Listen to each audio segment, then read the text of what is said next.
ओम शांति। भगवत गीता श्लोक क्लास में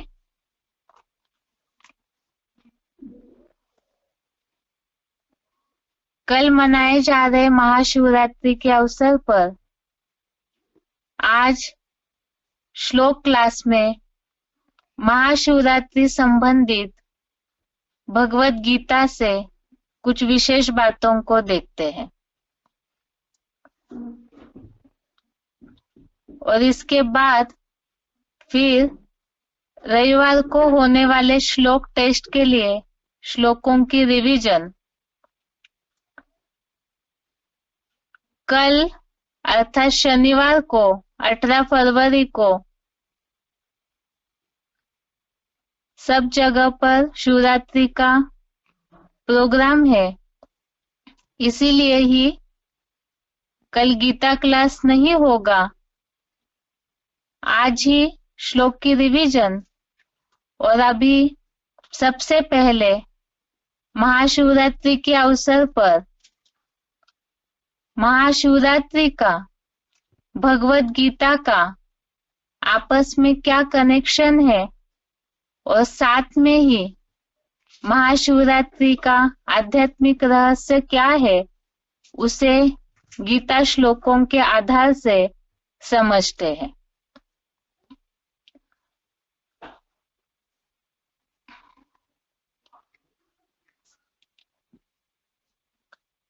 महाशिवरात्रि यह आध्यात्मिकता को महत्व देने वाले भारतवासियों के लिए एक प्रमुख त्योहार, एक विशेष पर्व है जो कि भगवान शिव की स्मरण में, यादगार में मनाया जाता है। गीता पढ़ने वाले अनेक भक्ति मार्गीय श्रद्धालु भी महाशिवरात्रि को मनाते हैं, तो ये जानना है कि क्या भगवत गीता का महाशिवरात्रि से कोई कनेक्शन है।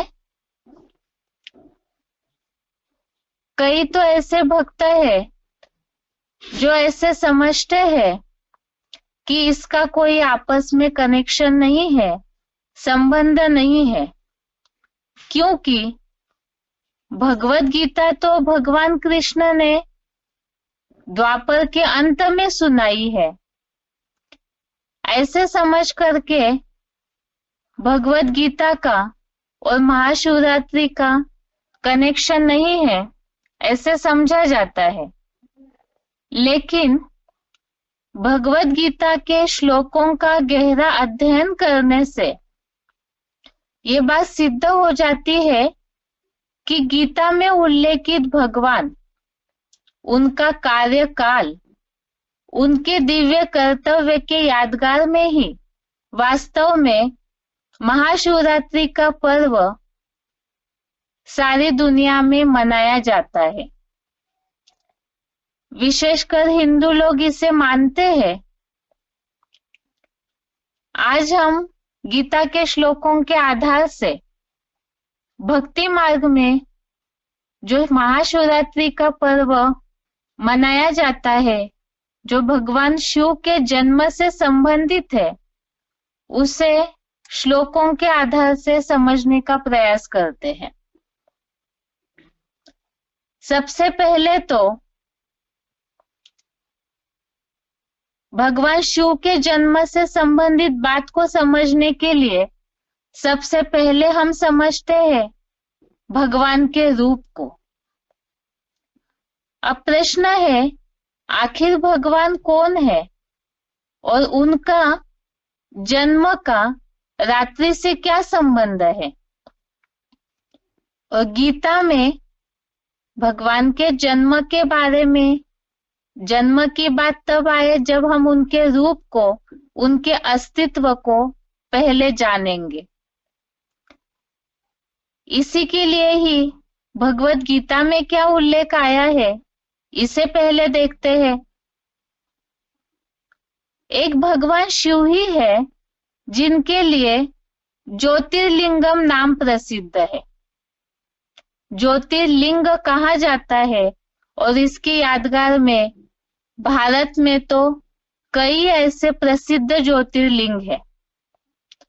अब ज्योतिर्लिंग क्यों कहा है? अन्य जो देवताएं हैं उनके तो अलग अलग स्वरूपों की कमलपात, कमल नयन इस तरह से कहकर पूजा होती है, मान्यता है। और भगवान शिव ही एक ऐसे है जिनकी ज्योतिर्लिंग के रूप में मान्यता है।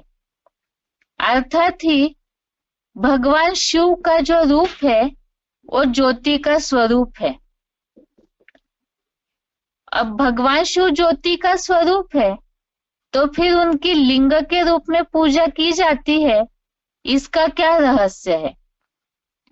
और आपस में ज्योति स्वरूप और लिंग रूप इनका क्या संबंध है? वास्तव में लिंग रूप ही भगवान के निराकारी स्वरूप का प्रतीक है।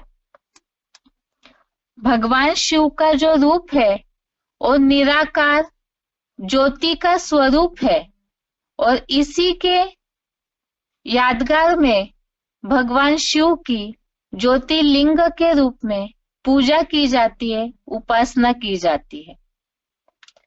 अब देखते हैं कि भगवत गीता में भगवान के इस निराकार ज्योति स्वरूप के लिए क्या उल्लेख आया है।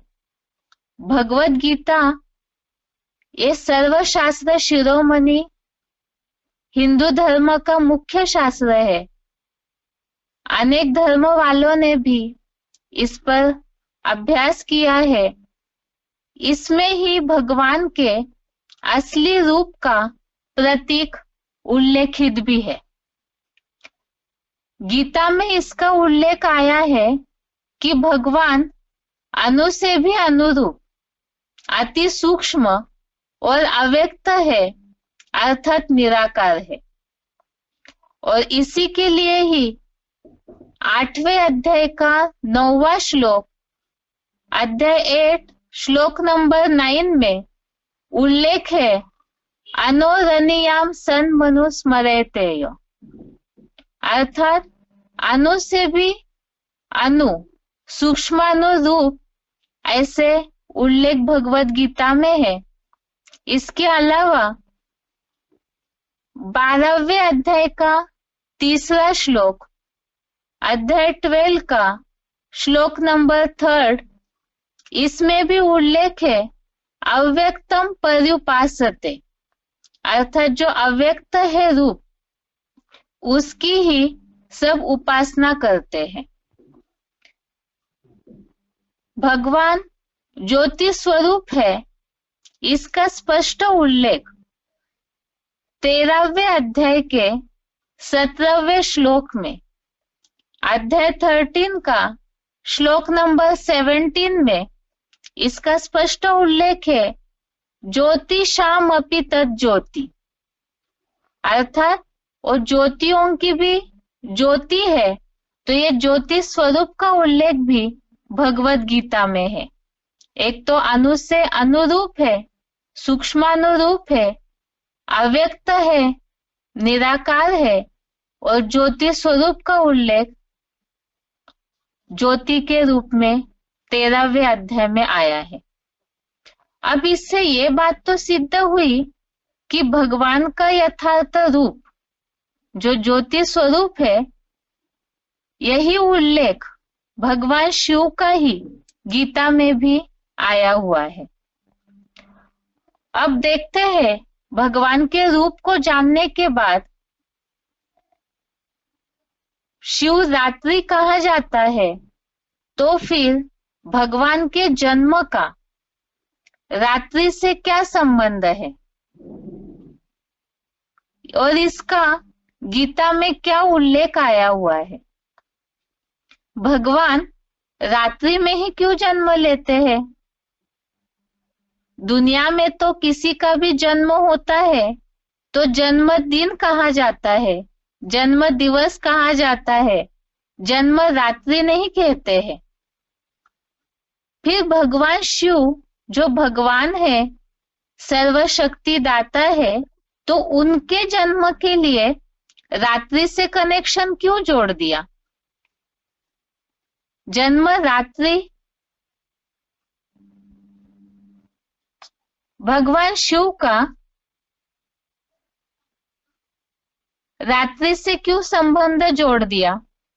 इसे समझने के लिए ही सबसे पहले तो रात्रि का आध्यात्मिक रहस्य क्या है, रात्रि क्यों कहा है, इस शब्द के पीछे क्या भाव है, उसे जानना होगा। रात्रि अर्थात अंधकार, परंतु यहाँ स्थूल अंधकार की बात नहीं है, अज्ञान अंधकार की बात है। अब अज्ञान अंधकार क्यों कहा है? ये अज्ञान अंधकार होता क्या है? गीता में इसके लिए 10वें अध्याय के 11वें श्लोक में उल्लेख है कि भगवान अज्ञान अंधकार को अर्थात तमह को दूर करने भगवान ज्ञान का दीपक देते हैं। 10वें अध्याय का 11वां श्लोक, अध्याय 10 श्लोक नंबर 11, इसमें इसका उल्लेख है, नाशयामि आत्मभावस्तो ज्ञान दीपेन भास्वता। तो इसमें ज्ञान दीपक दिया जाता है भगवान के द्वारा, इसका उल्लेख है। अब अज्ञान अंधकार को दूर करने के लिए ज्ञान का दीपक देते हैं, लेकिन फिर प्रश्न है कि आखिर अज्ञान अंधकार का जो समय है वो कब का है? अंधकार अर्थात ही रात्रि का समय। अब इस सृष्टि चक्र में, इस काल चक्र में, इस समय चक्र में ऐसी कौन सी अंधकार या ऐसा कौन सा रात्रि का समय है जिसके लिए भगवान को स्वयं इस भूमंडल के मनुष्यों को ज्ञान का दीपक देने कार्य करना होता है? और ये समय है जब मनुष्य आत्माएं सतो रजोगुण से नीचे गिर के पूरी तरह से तामसी बन जाते हैं। अभी अभी शब्द देखा है, तमह अर्थात अंधकार, और नीचे गिरकर मनुष्य पूरे तामसी बन जाते हैं। तो उस समय भगवान मनुष्य मात्र को ज्ञान का दीपक देते हैं। ये सतो रजो और तमो अर्थात तामसी गुण क्या है, इसका उल्लेख 14वें अध्याय में विस्तार से किया हुआ है। भगवत गीता के 14वें अध्याय में इन तीनों गुणों के बारे में बताया है कि किस तरह से ये सतो रजो और तमो गुण मनुष्यों को प्रकृति में बांध देते हैं। और ये जो तमो गुण है, तामसी गुण है, ये तामसी गुण ही देहभान को बढ़ाकर विकार रूपी अज्ञान अंधकार की रात्रि को मनुष्यों में निर्माण करते हैं। भगवत गीता में इस तमोगुण का जो रात्रि की ओर निर्देश करता है, और रात्रि अर्थात मनुष्य किस तरह से अज्ञान अंधेरे में गोते खाते हैं, आखिर क्या मनुष्यों की चलन होती है जो मनुष्यों में अज्ञान अंधकार फैल जाता है, बेसमझी फैल जाती है, इसका उल्लेख भगवत गीता के 14वें अध्याय के 8वें श्लोक में, अध्याय 14 के श्लोक नंबर 8 में उल्लेखित है। तमह तु अज्ञान जम विद्धि, अर्थात यह जो तमोगुण है यह अज्ञानता को निर्माण करता है और साथ में मनुष्य में मूढ़पना लाता है। ये मूढ़पना अर्थात क्या? मूर्ख बना देता है, विमूढ़ बना देता है, अज्ञान बेसमझी निर्माण करता है।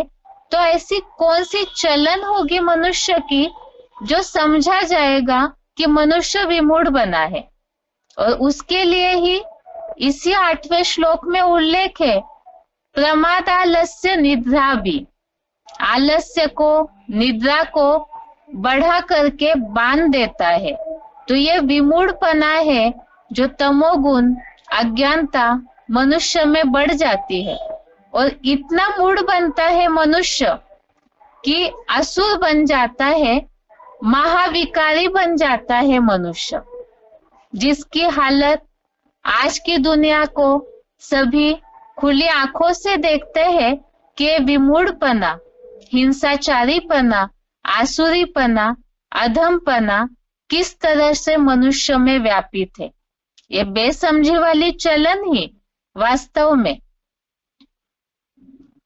होने का कारण है काम, क्रोध, लोभ, मोह, अहंकार रूपी विकार हर मनुष्य मात्र को अज्ञान रूपी अंधेरे की गिरफ्त में लेते हैं और यही वास्तव में अज्ञानता की रात्रि है।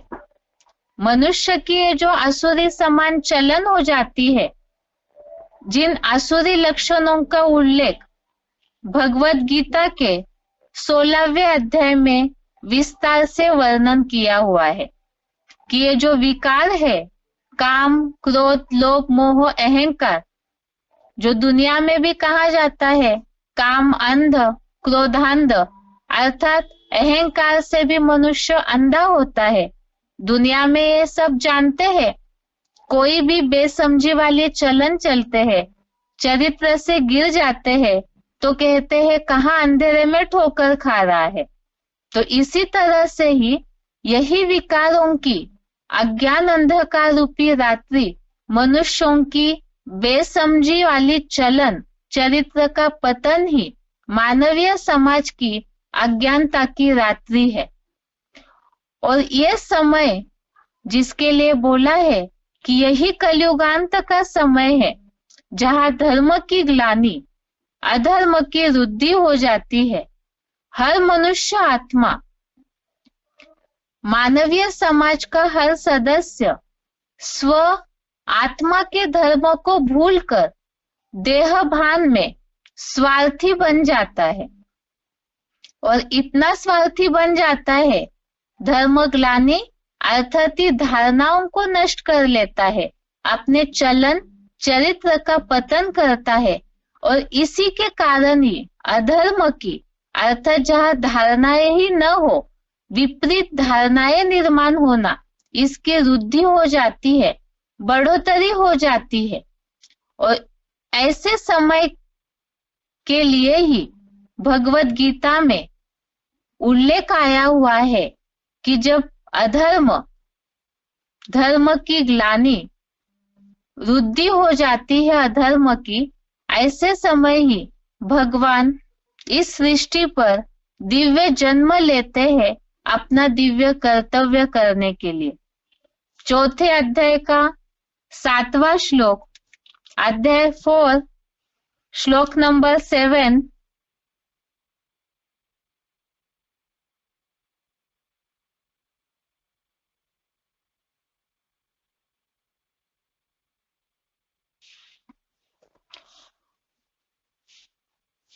तो चौथे अध्याय के 7वें श्लोक में इस बात का उल्लेख किया हुआ है कि किस तरह से धर्म ग्लानि होती है।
तो बात चल रही थी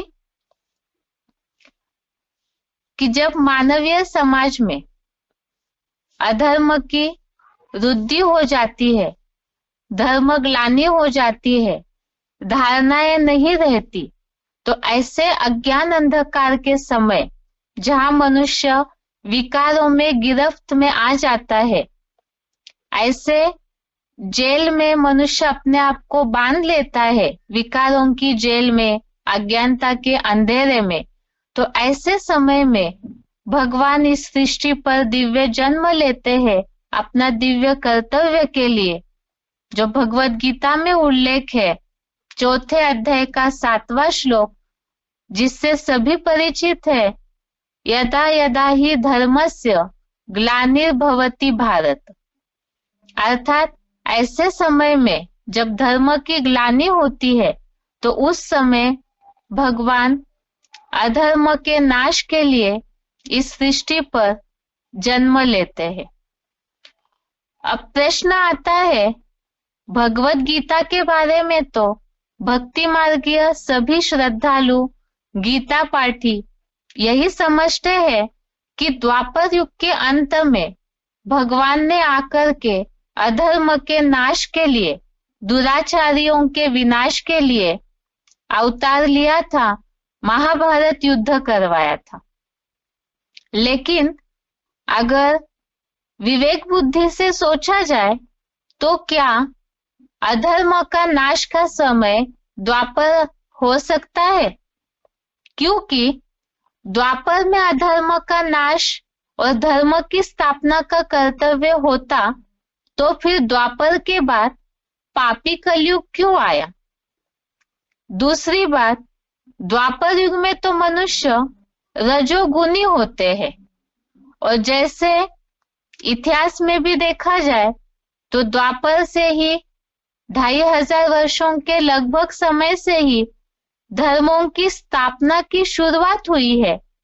तो उस समय तो केवल अलग अलग धर्म, अलग अलग धारणाओं की शुरुआत ही हुई है, अति नहीं हुई है।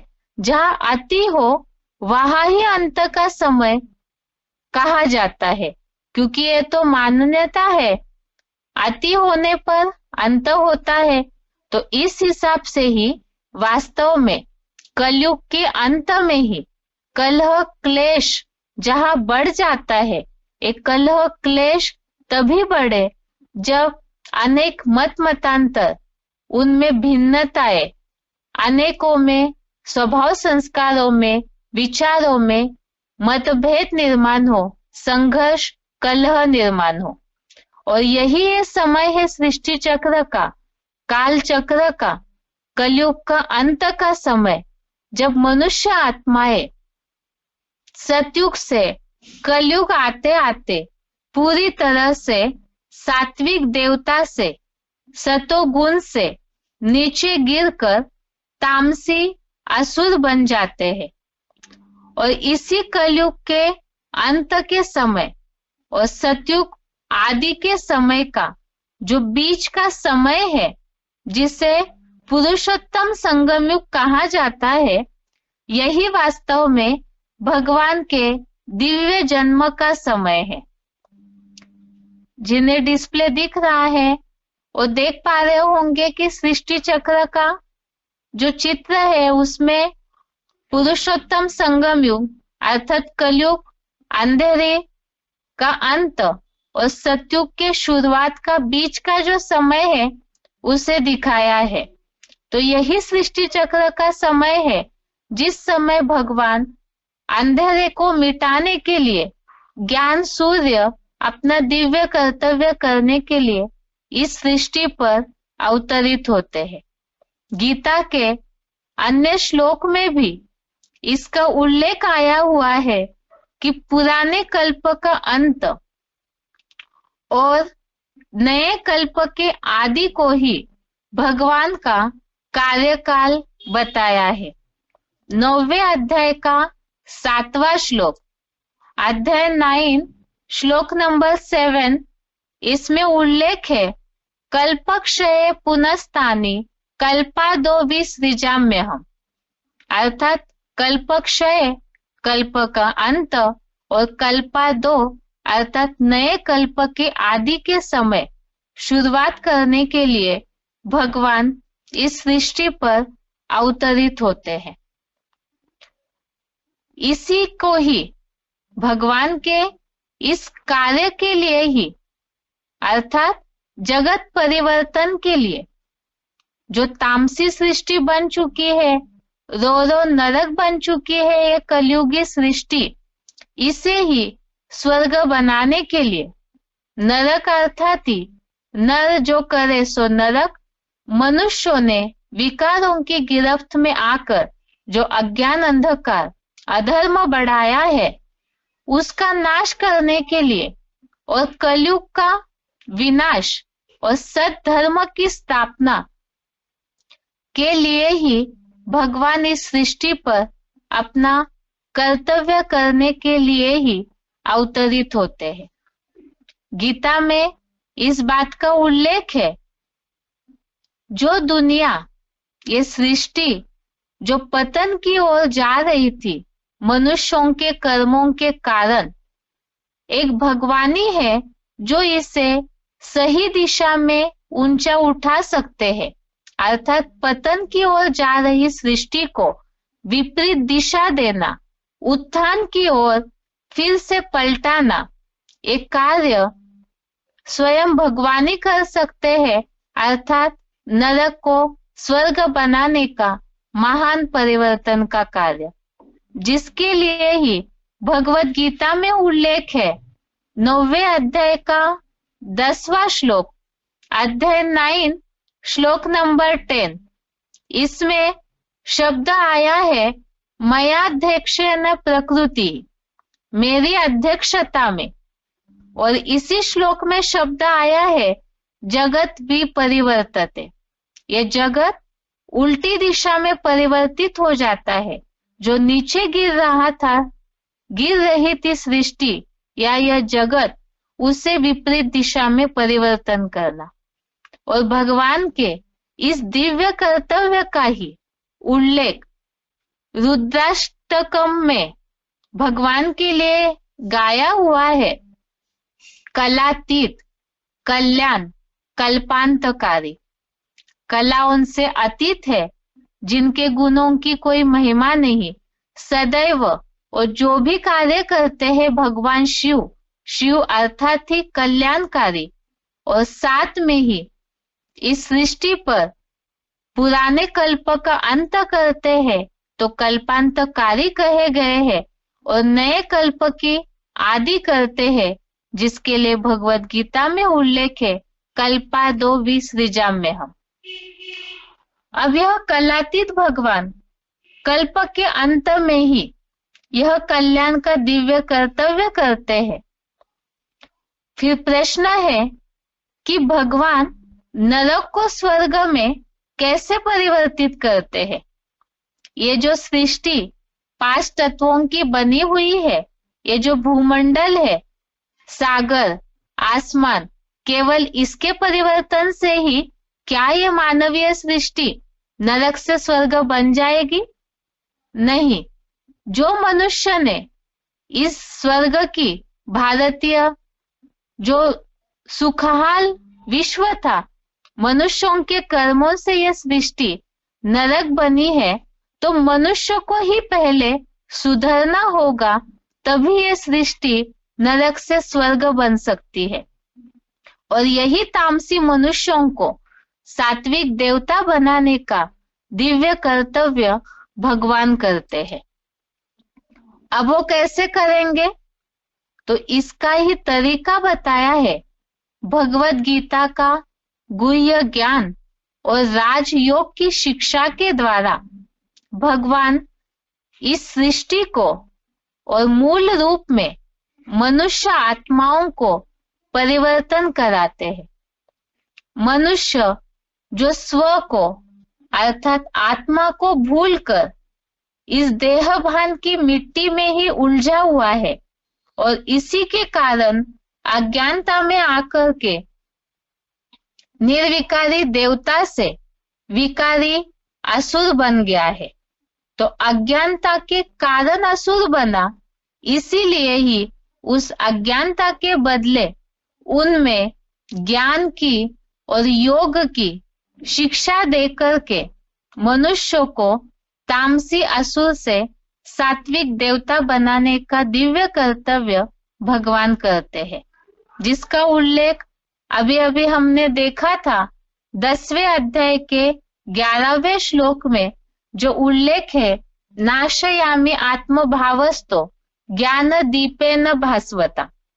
तो ज्ञान का दीपक भगवान देते हैं ज्ञान और राजयोग की शिक्षा के द्वारा अज्ञान अंधकार को, तमह अर्थात अंधकार को मिटाने के लिए ही।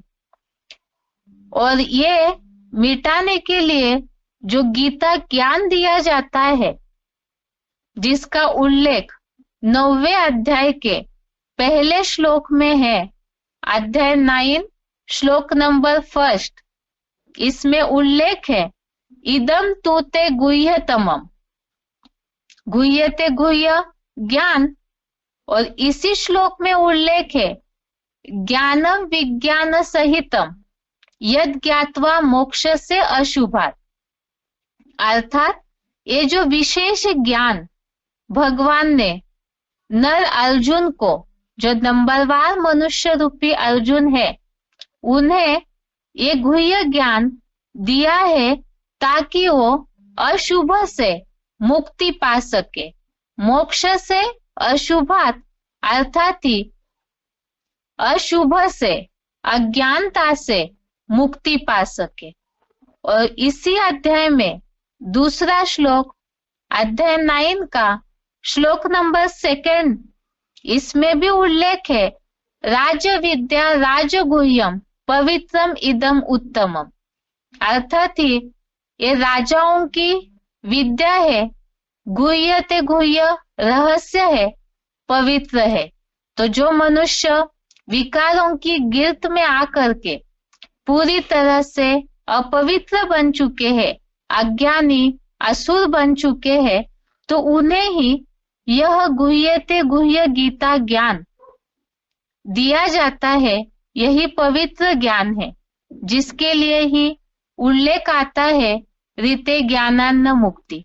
तो ज्ञान के सिवाय मुक्ति नहीं, इसीलिए भगवान ज्ञान का प्रकाश देते हैं, ज्ञान दीपक मनुष्यों को देते हैं। अब ये तो समझ गए कि मनुष्यों के परिवर्तन के लिए ही, इस सृष्टि को स्वर्ग बनाने के लिए ही गीता ज्ञान राजों की शिक्षा का दिव्य कर्तव्य भगवान करते हैं। लेकिन जैसे कि हमने अभी समझा, भगवान तो निराकार है, ज्योति स्वरूप है, अव्यक्त है, सूक्ष्म है। जब भगवान निराकार ज्योति स्वरूप है, अनु से भी अनुरूप है, तो वो भगवान गीता ज्ञान और राजों की शिक्षा मनुष्य मात्र को कैसे दे सकते हैं? वह निराकार बिना किसी साकार शरीर के शरीरधारी मनुष्य आत्माओं को और इस भूमंडल को कैसे परिवर्तित करेंगे? तो इसी के लिए ही भगवत गीता में इसका उल्लेख है। निराकार सदाशिव ज्योति स्वयं भगवान को भी शरीर का आधार लेना पड़ता है, और वो इस सृष्टि पर आकर किसी तन का, साधारण मनुष्य का आधार लेकर अपना दिव्य कर्तव्य करते हैं, जिसका उल्लेख ही 4थे अध्याय का 9वां श्लोक, अध्याय 4 का श्लोक नंबर 9 में भगवान के इस दिव्य जन्म और दिव्य कर्तव्य के लिए उल्लेख आया हुआ है। दिव्य जन्म कर्म च में दिव्यम एवं यो वेत्ति तत्वतः। जन्म और कर्म दोनों दिव्य है, जिसके लिए ही बोला हुआ है। एक कैसा दिव्य जन्म है? दिव्य जन्म अर्थात भक्ति मार्ग के कई गीता पाठी है, कई ऐसे श्रद्धालु भावुक भक्त है, वो सोचते हैं कि कोई ऐसा चमत्कार हो जाएगा। दिव्य जन्म को वो चमत्कार के रूप में समझते हैं, लेकिन भगवत गीता में इसका उल्लेख आया हुआ है।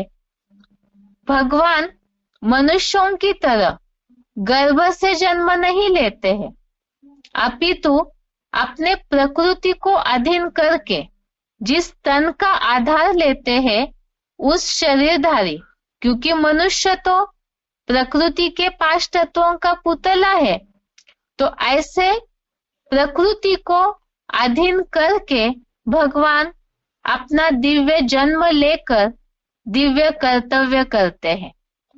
चौथे अध्याय का 6वां श्लोक, अध्याय 4 का श्लोक नंबर 6 में उल्लेख आया हुआ है, भगवान अजन्मा है, लेकिन वो प्रकृति को अधीन करके जन्म लेते हैं।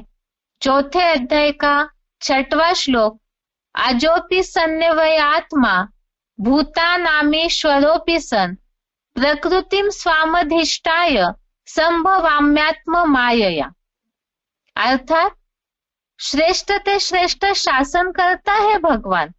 अजन्मा होते हुए भी वो प्रकृति को अधीन करके अपना दिव्य जन्म लेते हैं, और जिसके लिए ये दिव्य जन्म के लिए भगवत गीता में ही उल्लेख आया है, क्यों किसी शरीरधारी में प्रवेश करते हैं।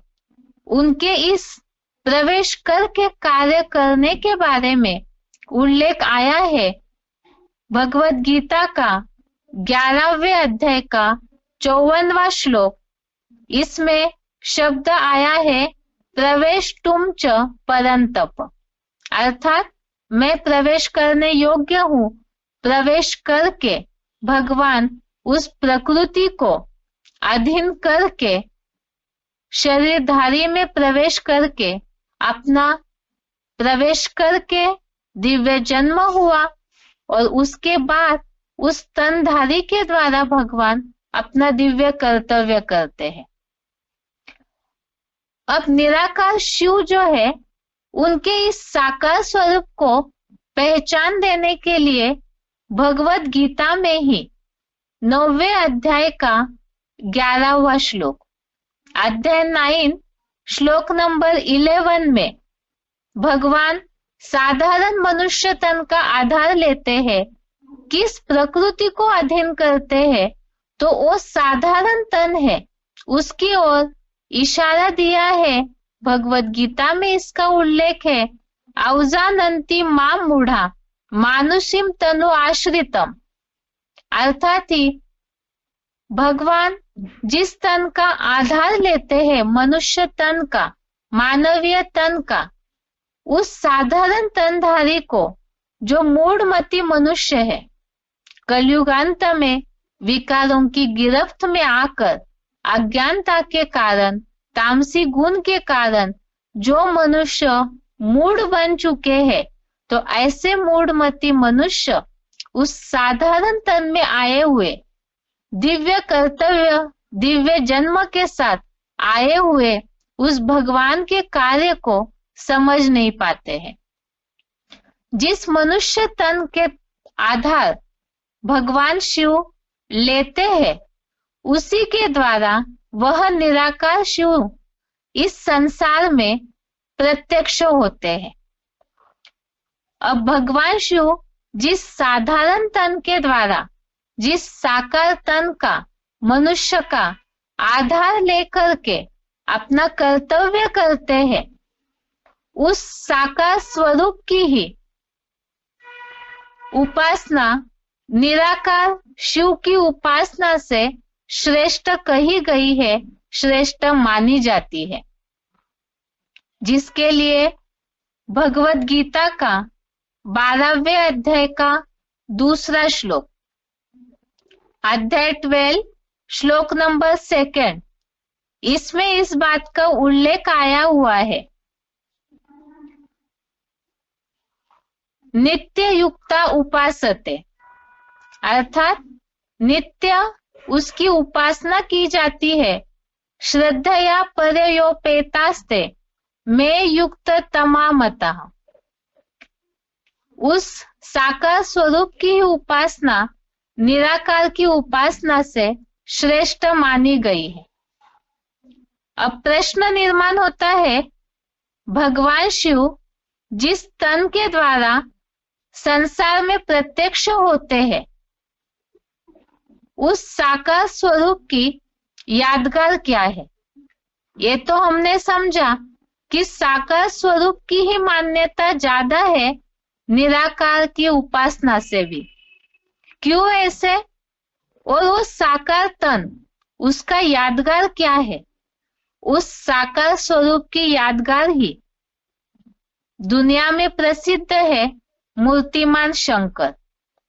शंकर का जो विग्रह दिखाया जाता है, जिस तरह से वो तपस्वी रूप दिखाया जाता है, वही वास्तव में भगवान शिव जो सदैव कल्याणकारी है, उनका साकार स्वरूप माना जाता है। अब प्रश्न निर्माण होता है कि शिव और शंकर क्या अलग अलग है? क्योंकि दुनिया में तो सभी श्रद्धालु यही जानते हैं कि शिव और शंकर एक ही है। शिव की रात्रि कही जाती है तो सोचते हैं कि यहाँ शिव और शंकर एक है, लेकिन पहले इस भेद को जानना होगा कि क्या शिव शंकर एक है। अगर शिव और शंकर एक ही होते तो प्रश्न निर्माण होता है, शिव रात्रि ही क्यों कहते हैं, शंकर रात्रि क्यों नहीं? शिव लिंग ही क्यों कहते हैं, शंकर लिंग क्यों नहीं? शिव शंकर ही क्यों कहते हैं, शंकर शिव क्यों नहीं? शिव भगवान जो सदा कल्याणकारी है, उनका नाम पहले रखा हुआ है, और वो जिसके द्वारा कर्तव्य करते हैं उसका नाम बाद में रखा है। तो ऐसा भेद क्यों? अगर शिव और शंकर एक ही है तो ये जो प्रश्न है, शिव रात्रि क्यों, शंकर रात्रि क्यों नहीं? शिव लिंग ही क्यों कहते, शंकर लिंग क्यों नहीं? शिव शंकरी क्यों कहते, शंकर शिव क्यों नहीं? वास्तव में शिव और शंकर अगर एक ही व्यक्तित्व है तो दो रूप क्यों है? और जब पूजा करते हैं श्रद्धालु तो पूजा और अर्चना लिंग रूप की ही की जाती है। शंकर के रूप को माना जाता है, भक्त मानते भी है, लेकिन लिंग के रूप में ही पूजा की ज्यादा मान्यता है। इन सब बातों से यह सिद्ध हो जाता है कि शिव और शंकर दोनों अलग अलग है। सदाशिव ज्योति भगवान अलग है, और जिस साकार तन का आधार लेते हैं, और शंकर जिनके द्वारा दिव्य कर्तव्य करते हैं, वो अलग है। इसमें खास बात भगवान शिव जो निराकार है, जिनका रूप हमने अभी समझा था, अव्यक्त है, सूक्ष्म है, निराकार है, वही भगवान शिव जो उल्लेख आया चौथे अध्याय के 6वें श्लोक में अजन्मा है, जन्म मरण के चक्र से न्यारे है, और शंकर साकार शरीरधारी है। हम मनुष्यों की तरह ही वह जन्म मरण के चक्र में आते हैं। अब इन दोनों के बीच में भेद तो हमने समझ लिया। इससे ये बात तो सिद्ध हो गई कि शिव अलग है और शंकर अलग है, इसीलिए शिवलिंग अलग दिखाया जाता है और शंकर का विग्रह मूर्तिमान शंकर ध्यानमग्न अवस्था में अलग दिखाया जाता है। अब फिर प्रश्न है, शिव और शंकर को एक क्यों कर दिया है? शिव और शंकर अलग होते हुए भी दोनों को मिलाने के पीछे, दोनों को एकाकार दिखाने के पीछे क्या रहस्य है? कारण यही है, शंकर अर्थात ऐसा कोई साधारण व्यक्तित्व जो हम मनुष्यों के बीच में ही ऐसा पुरुषार्थ करता है,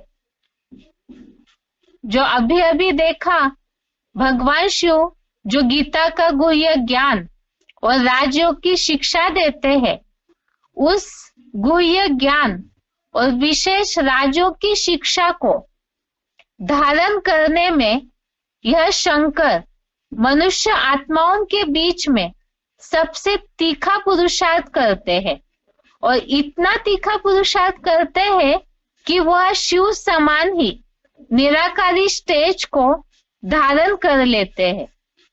उनके इस तीव्र पुरुषार्थ की यादगार के रूप में ही एक शंकरी है जो 33 करोड़ देवताओं के बीच में उन्हें ही ज्ञान का तीसरा नेत्र दिखाया जाता है और जो सबसे ज्यादा माननीय है।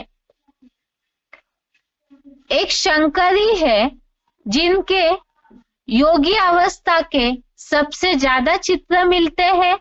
उनका तपस्वी रूप ही पूजनीय श्रद्धा का स्थान माना जाता है और वही योगेश्वर भी उपाधि के रूप में उन्हें ही कहा जाता है। शंकर के इसी निराकारी स्टेज की, जो शिव के यादमग्न स्टेज में उनके गहरे ज्ञान को अपने जीवन में आत्मसात करके ऐसी निराकारी स्टेज धारण कर लेते हैं कि उसकी यादगार रूप में ही ज्योतिर्लिंग दिखाया जाता है। वह ज्योतिर्लिंग ऐसे शरीर रूपी लिंग की यादगार है जो अपने कर्मेंद्रियों को भूला हुआ है, अर्थात शरीर होते हुए भी उन्हें उसका ध्यान नहीं, भान नहीं। इसे ही निराकारी स्टेज कहा जाता है, अर्थात याद में मग्न होकर के वो अपने शरीर को ही भूल जाते हैं। अब शिव और शंकर को एक कहा गया है, इसका गीता में क्या उल्लेख है?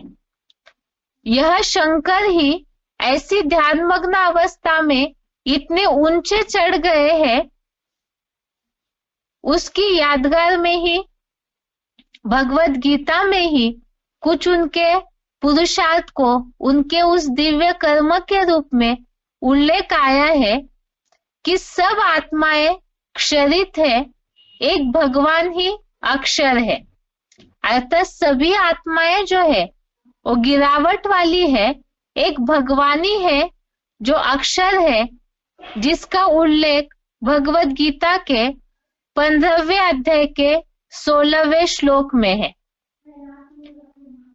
द्वो इमो पुरुषो लोके क्षरक्षर क्षरक्षर अक्षर एव च, और इसमें ही इन क्षरित आत्माओं के बीच में भी एक ऐसी आत्मा है जो अक्षर समान बन जाती है, अर्थात ही कभी भी क्षरित न हो ऐसी अवस्था अपने पुरुषार्थ से बना लेती है, जिसके लिए ही कहा गया है पुरुषोत्तम, अर्थात पुरुष आत्माओं में भी उत्तम और परमात्मा आत्माओं में परम पाठधारी कहा गया है, जिसका उल्लेख 15वें अध्याय के 17वें श्लोक में, श्लोक नंबर 17 में आया है, परमात्मा इति उदाहरत। इसका उल्लेख ही 18वें श्लोक में भी आया हुआ है।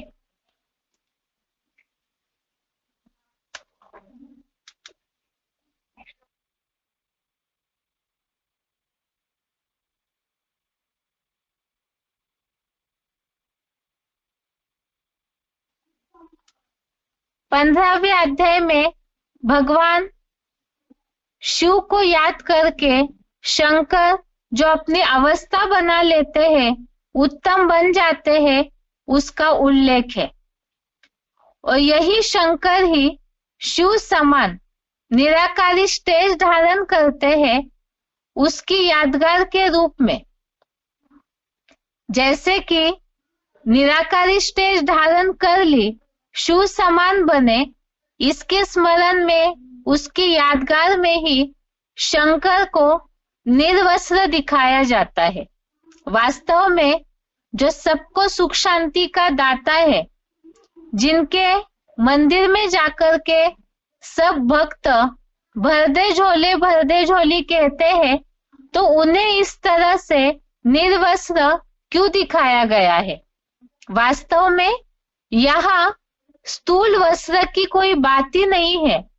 अपने शरीर रूपी वस्त्र का भान वह शंकर जो उत्तम है सब आत्माओं में, वो अपने शरीर रूपी वस्त्र को, देह के भान को ही भूल जाते हैं, उसकी कोई उनको परवाह ही नहीं रहती। यह शरीर ही वस्त्र है।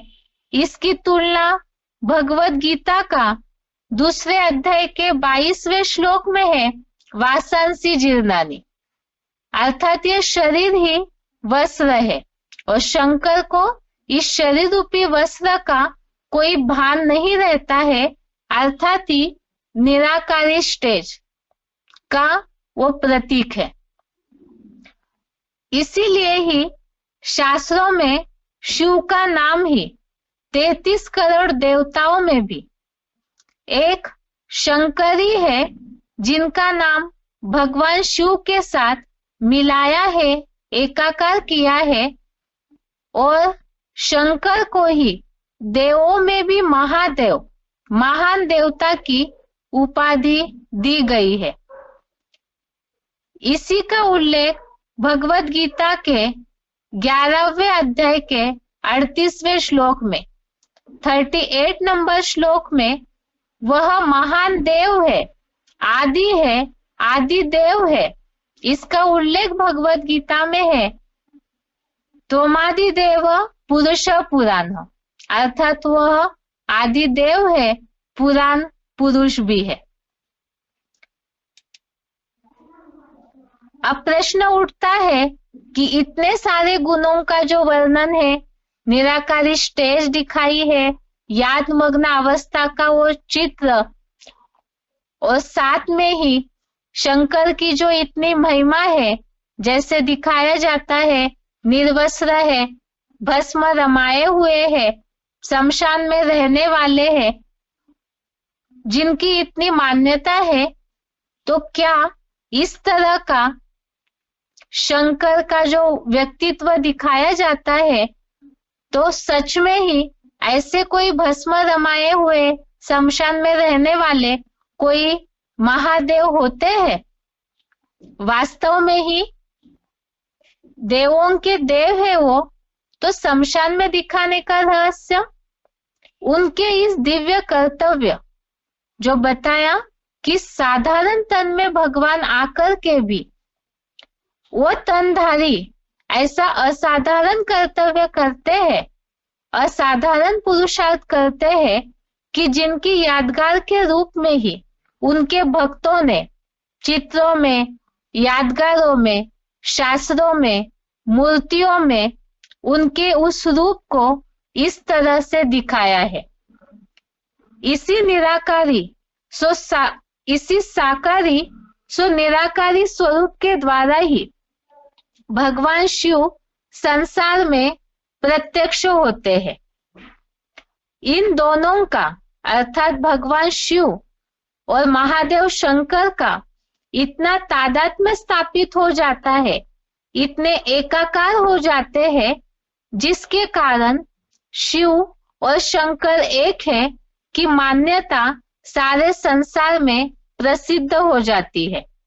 अर्थात वही महादेव शंकर शिव की याद में इतने मग्न हो जाते हैं कि देखने वाले उनके बीच का अंतर ही नहीं समझ पाते, इतने वो एकाकार हो जाते हैं।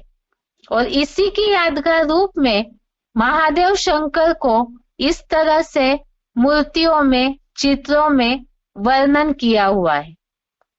अब फिर प्रश्न उठता है कि आखिर ये ऐसा साधारण तनधारी, असाधारण कर्तव्य करने वाला कौन है जिसके द्वारा निराकार शिव भगवान प्रवेश करके गुह्यते गुह्य ज्ञान और राजयोग की शिक्षा देकर नरक को स्वर्ग बनाने का दिव्य कर्तव्य करते हैं। वो साधारण तनधारी कौन है जिसके द्वारा ही गुप्त रूप में आए हुए शिव भगवान सारे संसार के सामने प्रत्यक्ष होने वाले हैं। वो ऐसा साधारण तनधारी कौन है जैसे दुनिया में सारे भूमंडल में व्यापित अंधकार को एक सूरज ही नष्ट कर देता है, तो ऐसा वो ज्ञान सूर्य कौन है जिसके द्वारा ऐसे महान कर्तव्य होता है, जिसके लिए भगवत गीता में अभी अभी उल्लेख देखा कि मनुष्य तन में आए हुए उस भगवान को मूढ़मती लोग जान नहीं सकते हैं, जिनके लिए ही कहा जाता है गुप्त वेश में सतयुग रचने आए शिव भगवान अब तो जाग जाग रहे इंसान। वो ऐसा व्यक्तित्व है जिनके सामने मंदिरों में जाकर सब कहते हैं भर दे झोली, भर दे झोली। वो ऐसा व्यक्तित्व है जो कालों का काल महाकाल गाया हुआ है, सारी दुनिया उनके सामने जाकर मोक्ष की, जीवन मुक्ति की याचना करती है। इनके लिए ही भगवत गीता में उल्लेख आया हुआ है कि भगवान को इन स्थूल नेत्रों से, जो 3 गुणों से प्रसारित होने वाला ये मानवीय शरीर है और वो विकारों की गिरफ्त में आया हुआ है, अंधकार में है, तो ऐसे स्थूल नेत्रों से उस भगवान को पहचान नहीं सकते हैं, ना ही समझ पाएंगे। उसके लिए ज्ञान नेत्र की आवश्यकता है, जिसके लिए ही भगवत गीता के 11वें अध्याय के 8वें श्लोक में, अध्याय 11 के श्लोक नंबर 8 में दिव्य नेत्र का, दिव्य चक्षु का उल्लेख आया हुआ है। भगवान शिव के द्वारा दिए जा रहे इस ज्ञान के आधार से ही, ज्ञान बुद्धि से ग्रहण करने का विषय है, बुद्धि ही अंधकार में है, सबकी समझ शक्ति ही अंधकार में है, और उस अज्ञान अंधकार को ज्ञान की रोशनी के द्वारा ही निकाला जा सकता है। तो इस बुद्धि के नेत्र को, अपने बुद्धि की समझ शक्ति को जागरूक करने के लिए ही उस भगवान को ज्ञान के आधार से पहचान कर उनकी श्रीमत रूपी रास्ते पर चलकर मुक्ति, जीवन मुक्ति के सदा काल के लिए अधिकारी बन सकते हैं। जैसे शिवरात्रि कहा जाता है, तो यही वास्तव में शिव का, भगवान शिव का जन्मदिन मनाना, सच्चे अर्थ में शिवरात्रि मनाना है। अर्थात ही स्वयं को, बुद्धि के तीसरे नेत्र को खोलकर अज्ञानता की समझ को दूर हटा करके जागना और भगवान के उस दिव्य कर्तव्य को पहचान कर अपने नए जीवन का रास्ता खोलना, यही वास्तव में शिवरात्रि है। और ऐसा भाग्य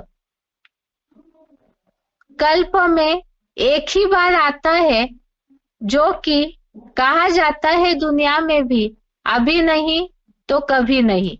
जो कहा जाता है भगवान जब भाग्य बांट रहे थे तो सोए थे क्या, तो वास्तव में यही समय है जो अज्ञान की नींद में जग करके भगवान को, उनके दिव्य कर्तव्य को पहचानना ही वास्तव में शिवरात्रि मनाना है।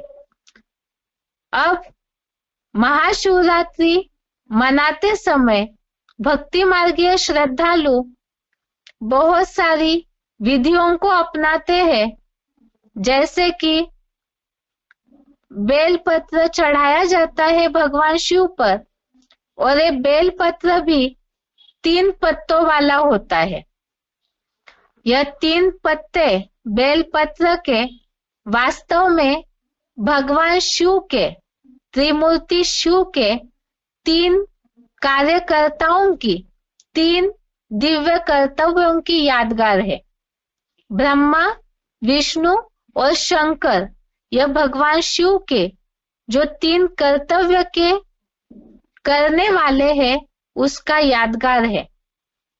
33 करोड़ देवताओं में सर्वोच्च 3 मूर्तियों द्वारा भगवान शिव प्रैक्टिकल में विश्व कल्याण हेतु कार्य करते हैं। ब्रह्मा द्वारा स्थापना, शंकर द्वारा पुरानी आसुरी दुनिया का विनाश और विष्णु द्वारा दैवी दुनिया की पालना। भगवान के इन तीनों कर्तव्यों का उल्लेख ही 13वें अध्याय के 16वें श्लोक में, अध्याय 13 के श्लोक नंबर 16 में आया हुआ है। अब जैसे बेलपत्र चढ़ाया जाता है, इसी तरह से शिवरात्रि में उपवास करते हैं, जागरण करते हैं। ऐसे तो भगवान कहीं भी इस बात को नहीं बोलते हैं कि उनके लिए कोई भूखे रहे। वास्तव में यहाँ अर्थ न समझने के कारण इस तरह से परंपराएं चली आई। यहाँ तो अपनी बुराइयों को नाश करके उपवास करना, अर्थात उप माना नजदीक, वास माना बैठना, तो एक ही दिन केवल भगवान के लिए महाशिवरात्रि के दिन उपवास करने से हमारे अंदर से दुखों का नाश नहीं हो सकता है, बल्कि भगवान के उस कार्य को पहचान करके, भगवान के उस कार्य को उस साधारण तन में आए हुए असाधारण कर्तव्य करने वाले भगवान के उस साकार शिव शंकर भोलेनाथ के स्वरूप को ज्ञान के द्वारा पहचान करके जब सदा काल के लिए उनके नजदीक जाएंगे, तब ही अखूट सुख शांति की प्राप्ति कर सकेंगे। और वो जाने के लिए ही अपने बुद्धि का नेत्र खोलना जरूरी है, और उनको पहचान करके उनकी मत पर चलेंगे, तब ही अज्ञान काल की नींद से जग करके आध्यात्मिक ज्ञान के दिन में जीना, अर्थात ही वास्तव में असली अर्थ में जागरण करना है। भक्ति मार्गीय श्रद्धालु तो स्थूल रूप में रात में जगते हैं, लेकिन वास्तव में यहाँ भगवत गीता में कौन सी ऐसी रात्रि है जिसमें जगना है, उसका उल्लेख दूसरे अध्याय के 69वें श्लोक में, अध्याय 2 श्लोक नंबर 69 में आया हुआ है। या निशा सर्वभूतानां तस्याम जागृति संयमी यस्याम जागृति भूतानि सा निशा पश्यतो मुने। अर्थात जो भौतिक दुनिया के दिन में जिसे लोग जगना समझ रहे, विज्ञान जो प्रगति कर रहा है, विज्ञान के साधनों में उलझना, इसे ही मानवीय समाज जगना, आगे बढ़ना समझ रहा है, जबकि वो उसी में ही अज्ञान अंधेरे में चरित्र के पतन से जा रहे हैं। और जो संयमी है, अपने को संयमित करने वाले, ज्ञान के मनन चिंतन मंथन में जो मग्न मुनि है, तो ऐसे आध्यात्मिकता में अर्थात भगवान के द्वारा दिए जाने वाले ज्ञान में जग करके, अंधकार को नष्ट करके, अज्ञान की नींद से उठ करके अपने को संयमित करना, यही वास्तव में शिवरात्रि जागरण है और महाशिवरात्रि मनाना है। और इसी के द्वारा ही भगवान के नजदीक जाकर सदा काल के लिए जो मोक्ष दाता है भगवान शिव, जो महादेव शंकर के द्वारा सारी दुनिया को मोक्ष देते हैं, उनके नजदीक वास कर सकते हैं।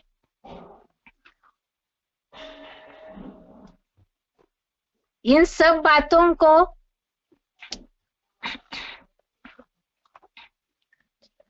विस्तार से समझने के लिए ही स्लाइड में जो डिस्प्ले दिख रहा है उसमें भगवान के उस दिव्य कर्तव्य के बारे में अधिक जानकारी के लिए स्लाइड में एड्रेस और फोन नंबर दिया हुआ है।